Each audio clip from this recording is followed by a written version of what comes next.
안녕하십니까. 이번 시간부터는 제3편 사회복지 정책 및 행정을 진행할 겁니다. 자, 첫 번째 사회복지 정책론, 행정론, 법제론 이렇게 되어 있는데, 자, 여기 정책론을 이렇게 보시면 정책론, 사회복지 제도의 발달을 산업화 이론으로 설명한 것 중 옳지 않은 것은 이렇게 되어 있네요. 자, 거기 보시면 사회복지 제도의 발달 또는 사회정책의 발달의 이론 여러 번 정리했지요. 그래서 산업화 이론, 사회양심론, 사회음모론 또는 사회통제론, 엘리트 이론, 다원주의 이론, 또 그런가 하면은 조합주의 이론, 코퍼레티즘이라고 불렀던 조합주의 이론, 또 시민권 이론, 확산 이론, 사회민주주의 이론이 있는가 하면 복지국가 발달 이론과 더불어서 다원주의 이론을 이익집단 정치 이론이라고 이렇게 부르면서 같이 활용하기도 하면서 또한 동시에 공급 중심의 접근으로서 국가 중심 이론 등을 같이 살펴봤습니다. 자, 이거 산업화 이론이라고 하는 것은 사회복지나 사회정책이라고 하는 것은 산업화 과정 중에 필연적으로 발생할 수밖에 없는 문제 해결책으로 등장한 걸로써 그 정책이 또 그 복지국가의 형태가 나타나는 모습이 이념과는 전혀 관련 없이 산업화 과정 중에 거의 비슷한 때에 거의 비슷한 문제로 거의 비슷한 해결책으로 이렇게 정립되어 가더라라는 점에서 산업화라는 이름에서 수렴이론, 또 합리이론, 또 이데올로기의 종언 이런 이론을 서면서 기술적 결정론이라고도 부르고 있는 겁니다. 자, 보겠습니다. 산업재해, 실업들의 사회 문제들을 복지 수요를 증대시켰다. 도시화에 부수된 사회 문제들은 복지 욕구를 증대시켰다. 노동자 계급의 정치적 세력 증대가 복지 서비스를 확대시켰다. 노동자 계급의 정치적 세력 증대가 복지 서비스를 확대시켰다는 것은 이건 노동자 세력의 의회 진출이나 정치 세력화를 통해서 사회정책, 복지국가 복지국가가 발전되어 갔다라고 하는 것은 사회민주주의 이론이 되겠습니다. 여성의 사회참가 증가 및 가족구조 변화 등이 복지 서비스 확대를 가져왔다. 답은 3번이 되겠습니다. 사회복지 정책의 영역으로 보기 어려운 것은 의료 서비스, 소득 보장, 국가 방위, 교육 보장, 사회 서비스. 여기에서 가장 넓고 멀리 떨어진 것은 역시 국가 방위. 답은 설명해야 되겠지요. 다음에 3번에 보시면 시민권에 따라 사회복지 모형을 분류한 사람은, 자, 사회복지나 사회정책의 발달은 시민권 발달의 산물이다 해서 18세기의 자유권 공민권, 19세기의 참정권 정치권, 그리고 20세기 초 세계대공황 이후에 국가의 적극적 개입으로 전환되면서 만들어진 사회권, 복지권의 발달의 과정을 통해서 사회복지 정책이나 또는 사회복지 제도는 발달해 왔다라고 하는 것은 마샬이 주장한 시민권 이론이 되겠습니다.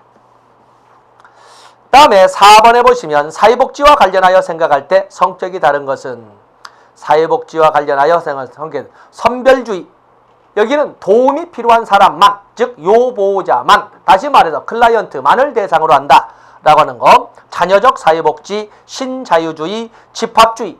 집합주의라고 우리가 자꾸 쓰고 있는 사실 공동체주의와 같은 이런 입장에서는 이 집합주의, 콜렉티브를 자꾸 그러는데 이 공동체주의는 누구나 다 모든 성원들, 모든 국민을 대상하기 때문에 이건 선별주의가 아니라 보편주의고, 또 그러면 위렌스키와 르보에 모여온다면 자녀적 사회복지가 아니라 제도적 사회복지가 될 수 있습니다. 답은 4번이 되겠네요. 5번에 보시면 1950년대 영국 사회정책학의 통설로 인간의 이타주의적 본능이 사회복지를 발달시켰다고 하는 이론은 사회양심론입니다. 자, 이 두 번째 문제 나왔으니까 한번 제목만 적어보도록 하겠습니다. 자, 여러분들 노트 정리를 했던 순서대로 적어보시면 사회정책 이론, 사회정책의 발달 또는 사회정책 이론을 보면은, 자, 우리가 가장 먼저 다뤘던 것이 산업화 이론이었어요.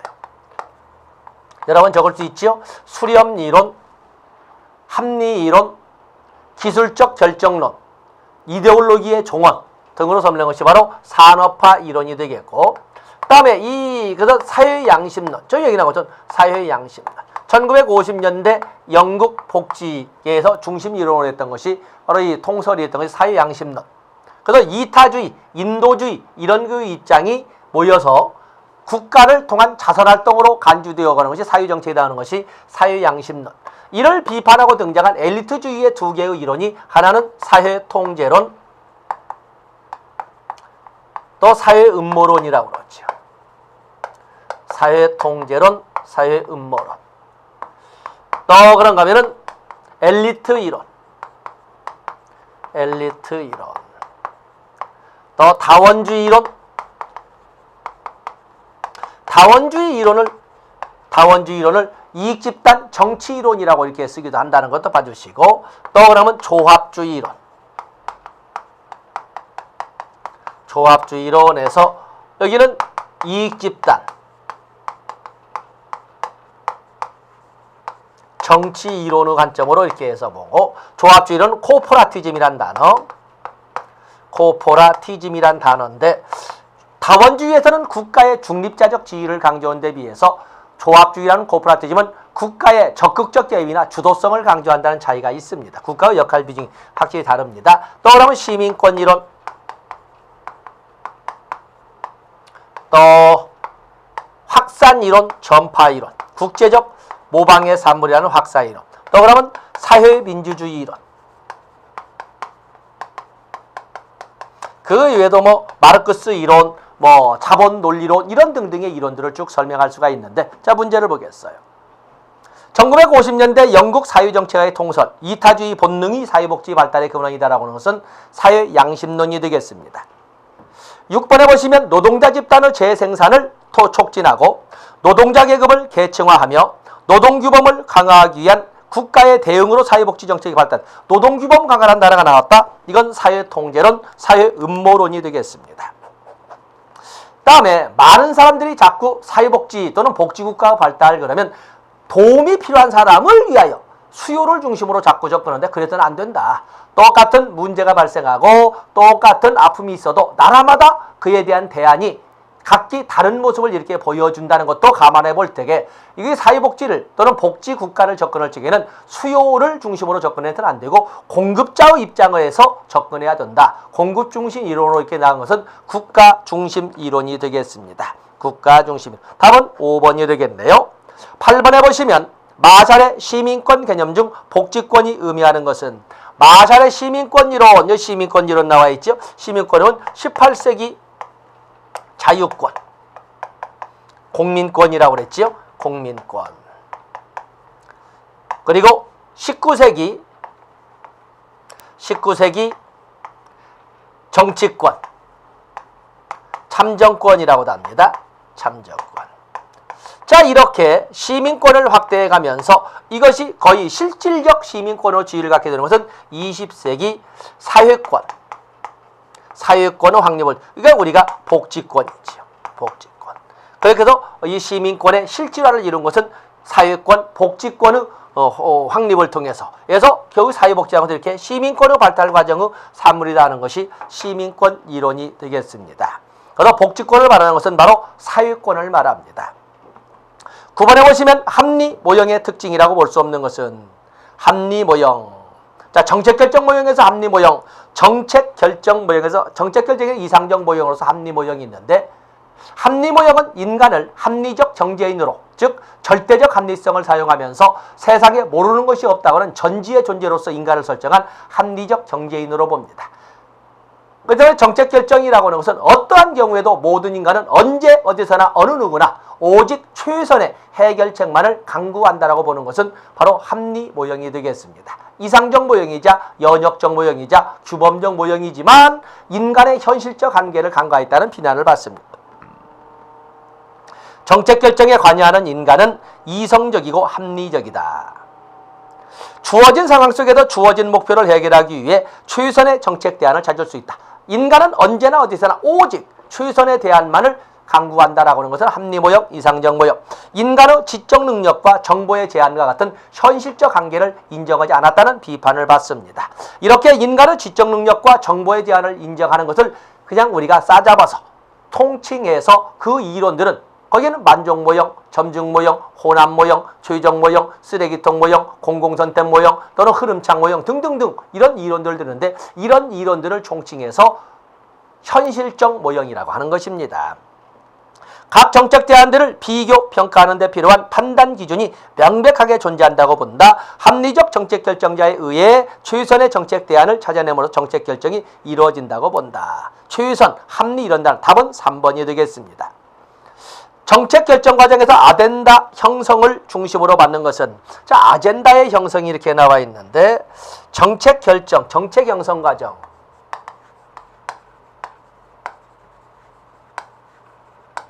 자, 어떤 문제가 인식되거나 또는 주제가 선정이 되면 여기에 대해서 이슈화 과정이 있습니다. 이슈화라고 하는 것은 국민들의 관심사로 떠오르게 되는, 국민들의 주목을 받게 되는 것, 주목을 받게 관심사로 이끄는 과정입니다. 이끄는 과정. 이슈화라고 하죠. 이슈화 과정에서 사회복지 관련은 상당히 격렬하고 사회행동적 측면이 등장을 합니다. 그리고 나서 아젠다가 형성됩니다. 아젠다가 형성이 되는데, 아젠다라고 하는 것은 의제를 말합니다. 의제를 이렇게 말을 하는데, 의제를 형성한다. 여기에는 먼저 아젠다에는 공공 아젠다 또는 공중 아젠다 또는 체계적 아젠다. 이 공공 아젠다가 먼저 이것은 정부의 개입을 촉구하는 의제로 관심을 받게 되는 것은 공공 아젠다, 공중 아젠다라고 설명을 합니다. 정부가 뭐 하고 있는 거야 도대체? 이 문제에 정부가 이거 개입해야 되는 거 아니야? 라고 하는 것으로서 콕과 엘더는 이것을 체계적 아젠다라고 했습니다. 그리고 나서 공무 아젠다, 정부 아젠다로 이렇게 하게 됩니다. 이젠 정부가 의제로 채택한 아젠다는 공무 아젠다, 정부 아젠다라고 합니다. 이렇게 아젠다가 형성이 되고 나면 대안을 선택하게 되는데, 바로 이 대안 선택을 우리가 정책의 입안이라고 합니다. 입안. 그 중에 최선의 대안을 선택한 것을 정책 결정에서 최선의 대안을 선택하는 것은 바로 이것을 정책 결정이라 하고, 그리고 나서 집행을 하고, 그리고 나서 평가를 하게 될 겁니다. 이게 바로 정책 형성 과정이라고 합니다. 자, 이건 문제 인식, 다음에 이슈와 다음에 아젠다의 형성인데, 공중 또는 공공 아젠다의 형성, 그 다음에 공무 또는 정부 아젠다의 형성으로 넘어가시면 됩니다. 답은 2번이 되겠군요. 11번에 보시면 종합적 합리성을 바탕으로 하여 큰 범위에서의 기본적 결정은 합리적으로, 세부적 결정은 기본적 결정을 보완 수정하여 점증적으로 이루어진다라고 하는 것은, 기본적인 결정은 합리모형으로 절대적 합리성으로 빈틈없이 만들어 놓고, 세부 프로그램 하나하나는 다양한 이해관계의 집단, 이해관계 집단들의 이 의견을 종합 수렴해서 점증적으로 부분적으로 이렇게 정치적 합리성을 발휘하는 것은 호남 모형이라고, 엣지온이가 제시했던 호남 모형이라고 합니다. 답은 1번이 되겠습니다. 다음에 12번에 보시면 길버트와 스펙트가 제시한 사회복지 정책 분석 틀에 해당되지 않는 것은, 길버트와 스펙트가 제시한 사회복지 정책 분석들, 누구를 대상으로 할 것인가, 무엇을 제공할 것인가, 어떻게 재원을 조달할 것인가, 누가 그 전달 업무를 맡을 것인가. 그래서 길버트와 스펙트는 사회복지 정책의 분석들, 사회복지 정책의 분석들.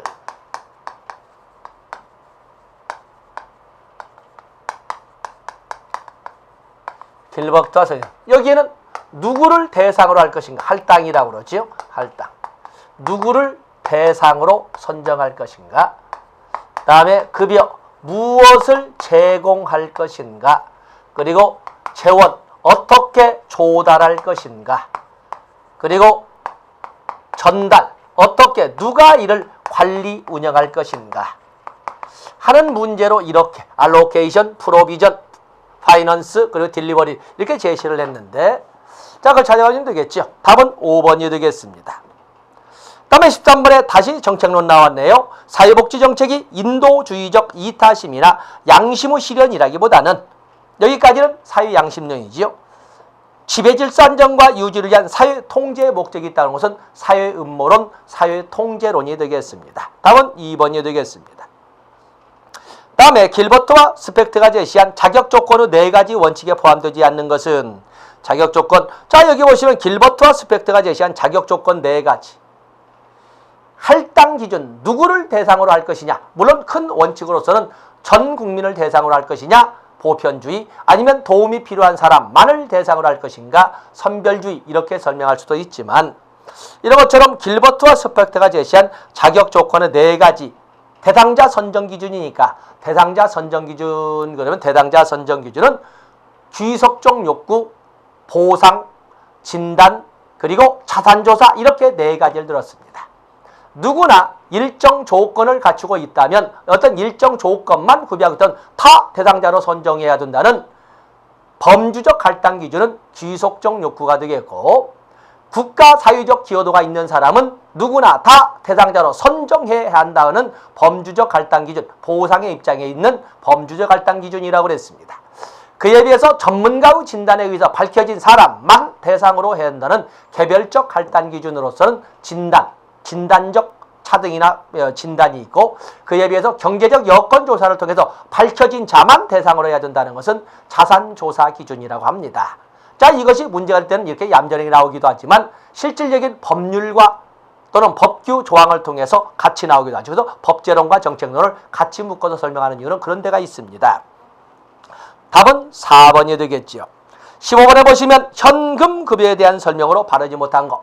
이건 급여에 대해서, 급여 무엇을 제공할 것이냐라고 할 때 현물 급여, 현금 급여, 또 바우처, 증서 또는 이용권이라고 보통 법률했습니다. 이용권, 또 기회, 권력 등이 있는데, 그중에 현금 급여라고 하는 것은, 현금 급여는 운영 효율성이 높다. 통장 이체니까 운영 효율성이 높다. 스티그마를 감춰줄 수 있다. 또 그런가 하면 현금을 받아서 자기가 필요한 것을 자기가 필요한 때에 자기가 필요한, 자기가 좋아하는 상품으로 필요한 만큼 갖다 쓸 수 있다는 점에서 자기 선택권이 보장된다. 소비자 주권이 보장된다라고 설명할 수가 있습니다.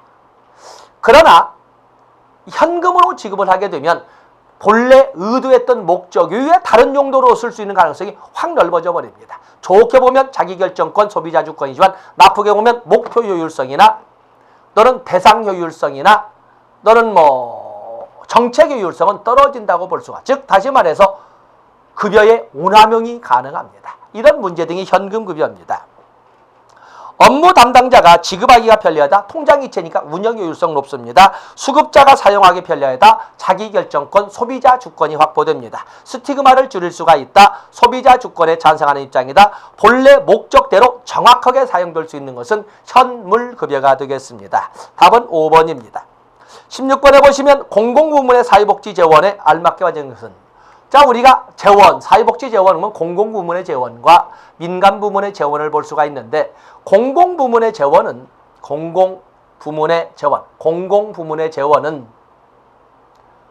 조세, 사회보장성 조세, 사회보험료를 말합니다. 조세 지출이나 조세 비용, 이렇게 3가지를 말하고 있고, 민간재원으로서는 기업복지라든지 그런가 하면 곧잘 나온 것이 바로 의료보장에서 나오는 본인 일부 부담금이 전부 여기에 해당이 되겠습니다. 소비세, 사회보장세, 사용자 부담금은 당연히 이건 도덕적 해이를 막고자 하는 민간 부담금입니다. 직업복지 민간 부담이지요. 가족간 이전, 이 2가지는 전부 민간 재원이고, 일반세, 교회 현금, 교유의 현금이야. 교유의 현금입니다. 헌금. 교유의 헌금.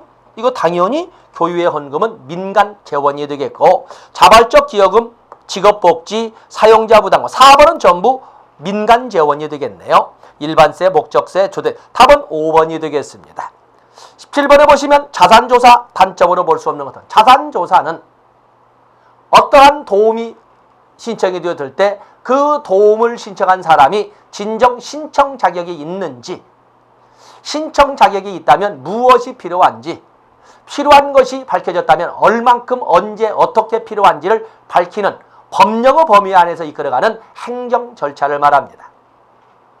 이걸 우리가 자산조사라고 수급 자격을 확인하는 절차라고 하는데, 장점은 클라이언트의 욕구를 명확하게 규명할 수 있고 비도덕적 클라이언트를 제거함으로써 재원 낭비나 말하자면 자선 중복을 방지할 수 있다는 이런 장점이 있습니다. 그리고 무엇을 얼만큼 보충해줘야 하는 보충성의 원리를 현실화시킬 수가 있습니다. 그러나 단점으로서는 이 과정에서 자산조사를 하는 과정에서 스티그마가 발생할 수 있고, 자산조사를 하는 절차에서 행정 낭비가 또는 행정 비용이 증가할 수가 있습니다. 또 하나 단점이라기보다는 한계점으로서 자산조사를 통해서 밝혀진 욕구와 정도가 있다 한들 그것이 모두 지원의 대상으로 선정될 수는 없다는 한계가 있다는 것입니다. 낙인감으로 조사 기피 우려가 있다. 개인의 권리나 존엄성이 침해될 수 있다. 양자 모두 스티그마를 말하고 있습니다. 클라이언트의 욕구를 명확하게 파악할 수 있습니다.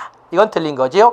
행정비용이 소모된다. 자존감, 수치심을 자극할 수 있다. 1, 2, 5는 전부 스티그마를 말하고 있습니다. 답은 3번입니다. 18번에 보시면 국가활동을 동정주의적 관점에서 바라보는 정책이론은 당연히 국가를 통한 자선활동으로 바라보고 동정주의적 관점에서 보는 것은 사회양심론이 되겠습니다.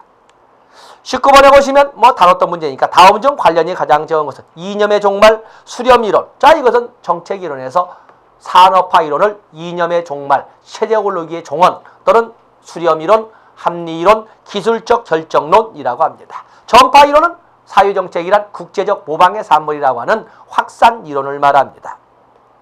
20번에 보시면 다음과 같은 할당, 의무 교육과 같은 할당 원칙은 길버트와 스펙터가 제시할 적에 할당 원칙이라고 하는 것은 일정 조건만 구비하고 있다면 누구나 다 대상자로 선정해야 된다는 귀속적 욕구, 그 다음에 보상, 진단, 그리고 자산조사를 들었습니다. 의무교육은 일정 학령대가 되면은 누구나 다 교육을 받을 수 있도록 해야 된다는 헌법 제31조 2항에 의거해서 모든 국민은 그 보호하는 자녀에게 초등교육과 법률이 정하는 교육을 받게 할 의무를 진다. 라고 하는 것처럼 학령이 되면은 그냥 초등교육법 등 또는 교육기본법, 초중등교육법에 의해서 누구나 다 교육을 받을 수 있도록 해준다 하는 범주적 할당 기준, 바로 여기는 귀속적 욕구가 되겠습니다.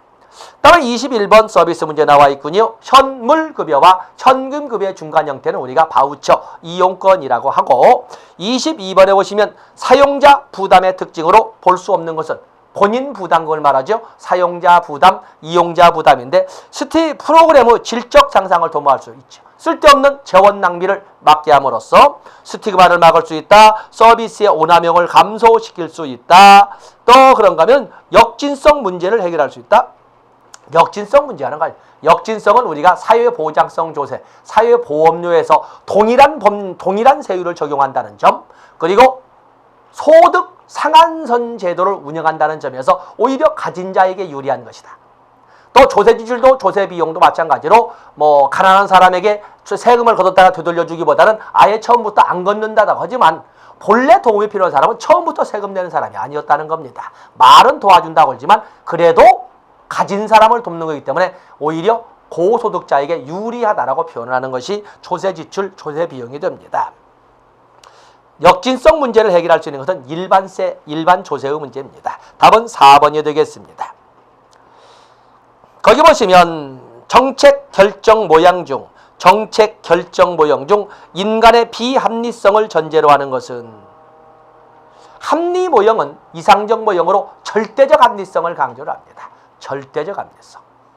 그에 비해서 인간은 절대적으로 합리적일 수가 없으니까 여러 사람들의 입장을 그때그때 종합해서 부분적으로 필요한 것이 있다면 필요한 것에 점진적으로 개선해 가자 하는 것은 점증 모형이 되겠습니다. 그래서 여기 정책 결정 모형 중 인간의 비합리성을 전제로 하는 것, 호남 모형이나 초유적 모형과 같은 것은 호남 모형이나 이 초유적 모형 이런 것들은 별로 제한된 합리성에 설명을 하는데, 여기서는 비합리성을 전제로 한다 해서 점증 모형이라고 했지만 요즘은 문제가 좀 달라졌습니다. 오히려 비합리성을 전제하고 합리적이 아닌 영역까지 합리성도 반영하지만 해서 초합리성이 반영되는 최종 모형이 있기 때문에 23번의 문제에서는 이런 문제도 있다라고 해서 아직은 통론이 결정이 되지 않았기 때문에 문제로서 기존에 있던 이론으로 답을 3번으로만 하고 있습니다만은 요즘에는 4번 설도 있다는 것을 같이 여러분들이 염두에 두시고, 그래서 출제 비중은 없을 것이라고 보고 있습니다만 기존 이론의 해석이 그렇습니다. 그 다음에 24번에 보시면 사회보험을 민간에서 담당하게 될 경우 위험 요소가 많은 사람들만 가입하게 됨으로써 개별 보험이 성립되기가 어렵다. 보험 성격이 떨어지게 된다. 그렇기 때문에 국가가 담당해야 된다. 국가가 강제해야 된다. 게 역선택의 문제가 되겠습니다. 왜 사회복지는 국가가 맡아야 되는가?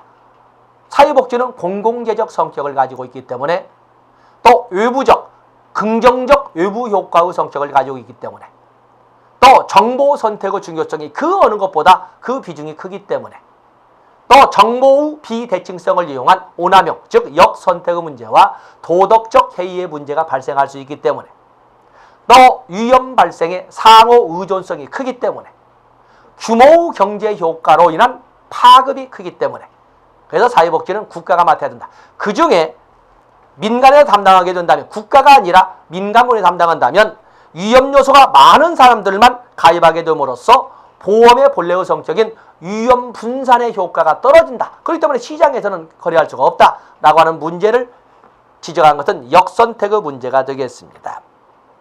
25번에 보시면 자본주의 사회에서 부와 빈곤이 발생순환되는 요인이라고 볼 수 없는 것은 그냥 서비스 문제군요. 가족제도, 사유재산제, 이윤추구, 시장배분, 기후평등. 답은 1번이 되겠네요. 그냥 자유방임에 가까운 것처럼 시장에만 맡겨놓으면 능력 있는 자는 부익부가 창출될 것이고 능력 없는 자는 빈익빈이 창출되어서 양극화는 더욱더 심화될 것이다 라고 하는 것이 시장 논리입니다. 그렇기 때문에 국가가 어느 정도의 개입은 필요하다라고 하는 이론이 나오는 거거든요. 답은 1번이 되겠어요. 26번에 보시면 다음 내용들이 공통적으로 설명하고 있는 것은 1929년 세계대공황 자유방임주의 부정, 다시 말해서 국가 개입에 배제해서 부정했다는 것은 적극적 국가 개입으로 전환되었다는 것이요. 시장에 대한 국가 개입의 필요성 강조, 케인즈의 유효 수요론, 코퍼라티즘, 제3의 길, 신자유, 답은 케인즈주의군요. 왜냐하면 1929년 세계대공황에 국가의 적극적 개입을 이끌어가는 이론 기초는 케인즈의 유효 수요론이 되겠습니다.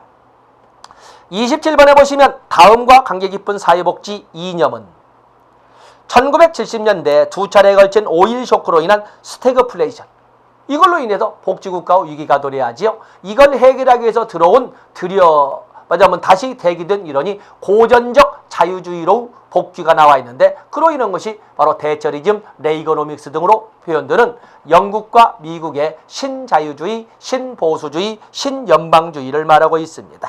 답은 2번이 되겠네요. 28번에 보시면 빈민규제론과 관계가 깊은 것은 피분과 클라우드의 빈민규제론, 이건 빈민규제론이라는 것은 사회통제론, 사회음모론의 또 다른 표현이라고 이렇게 보시면 됩니다. 29번에 보시면 경제가 발전하면 사회복지는 자연적으로 따라서 발전된다. 기술 발전을 가장 중요한 요인으로 봤던 정책이론, 기술적 결정론, 수렴이론, 합리이론, 체제의 종언, 산업화 이론이 되겠습니다. 30번에 보시면 복지국가의 공통적 요소 및 특성으로 볼 수 없는 것은 복지국가, 자본주의, 보편주의, 시장의 자율성 극대화. 시장의 자율성 극대화는 소국국가의 기본 틀입니다. 다른 것은 다 말을 맞출 수가 있습니다. 보편주의, 민주주의 정치제도, 최저생활수준, 그리고 자본주의도 수정자본주의란 말로 말을 만들 수가 있지만 시장 자율성 극대화는 복지국가, 적지국가의 적국가의 정반대 방향에 있는 것입니다. 답은 3번이 되겠습니다. 31번에 보시면 바람직한 정책 대안을 형성하기 위한 미래 예측 방법 중 다음이 설명하고 있는 미래 예측 방법에는 유추도 있고 마르코프 기법도 있고 경향 추이 분석도 있고 또 그런가 하면 시계열 분석도 있고 회귀 분석도 있고 다 델파이 분석도 있고 다 그렇습니다. 그 중에 같은 꼴 구조를 통해 미래의 상황을 추정하는 방법으로 새로운 문제의 해결에 선례를 적용하는 것은 유추 기법이 되겠습니다. 여기 나오는 대안 선택, 그래서 이 여러 가지 대안을 선택해서 미래를 선택을 하게 되는데 미래를 예측함으로써 대안을 선택하게 되는데 그 기법으로 선례, 어떤 문제 해결에 선례를 적용하는 맞춤골 구조를 이용하는 것은 유추라고 하는 것이고 시간의 경과에 따라 일정한 확률을 가지고 변화가 있다면 바로 그것을 그대로 미래에 접목을 시켜서 해결책이나 대안을 선택해가는 것은 마르코프 기법이라고 합니다. 그에 비해서 시간의 흐름에 따라 어떠한 변화가 나타나는지를 가지고 초점을 두고 접근한 것은 경향분석, 추이분석이라고 합니다. 그에 비해서 전문가들을 통해서 반복되는 질의응답 방법으로 대안에 접근해가는 것은 전문가 기법, 델파이 기법이라고 합니다. 여기는 맞춤골 구조, 또 선례 적용, 이건 유추가 되겠습니다. 시간의 지남에 따라 일정한 확률의 변화가 있을 때 그것을 그대로 미래에 접목시킨 것은 마르코프 기법이라고 합니다. 답은 3번이 되겠습니다. 32번에 보시면 한 나라 복지정책이 다른 나라에 영향을 미치는 것에 주안점을 둔 사회복지정책 이론은 이건 확산이론, 전파이론이 되겠죠. 복지국가를 필요로 하는 이유는 다양하다. 이와 관련하여 아래 설명 가로 안에 들어갈 용어는 일반적으로 시장 기제에서는 사람들이 재화나 서비스를 거래할 때 어떤 사람들의 행위는 시장 가격의 변화를 통해 다른 사람의 복지에 영향을 주게 된다. 띄어쓰기 안 되어 있군요. 그러나 어떤 경우에는 어떤 사람들의 행동이 다른 사람들의 복지에 시장 가격의 변화 없이 영향을 줄 수도 있다. 즉 뭐라고 하는 것은 어떤 사람의 행동이 시장 기제 밖에서 다른 사람의 복지에 영향을 주는 것이라고 하는데 바로 이것을 우리는 외부 효과라고 합니다. 외부 효과에는 긍정적 외부 효과도 있고 부정적 외부 효과도 있는데 긍정적 외부 효과, 사유에 대해서 긍정적 외부 효과는 어떤 사람의 행동이 사회에 많은 기여를 함에도 불구하고 다른 사람들은 그로 인한 혜택을 받음에도 불구하고 그에 관련된 비용을 전혀 내지 않아도 되게 하는 것은 긍정적 외부 효과입니다. 그렇기 때문에 이런 긍정적 외부 효과가 있는 것은 우리가 보면 참 착한 행동이라고 하지만 경제적 접근으로 봐서는 참으로 멍청한 비합리적인 사람만이 할 수 있는 쓸데없는 낭비라고 보는 거죠. 그렇기 때문에 어느 누구도 그런 물건을 시장에서 거래하려고 않습니다. 그래서 사회복지는 바로 이런 긍정적 외부 효과가 있으니까 국가가 뭐냐면 그 관리를 해야 된다. 이렇게 설명하는 거거든요. 그에 비해서 부정적 외부 효과라고 하는 것은 어떤 사람의 행동에 아주 큰 많은 사회적 피해를 줌에도 불구하고 그에 대한 배상에 대한 의무를 전혀 갖지 않는 것을 부정적 외부 효과라고 합니다. 이거는 외부 효과, 답은 2번이 되겠습니다. 자, 이 시간 여기까지 하고 다음 시간에 34번부터 진행하도록 하겠습니다. 고맙습니다.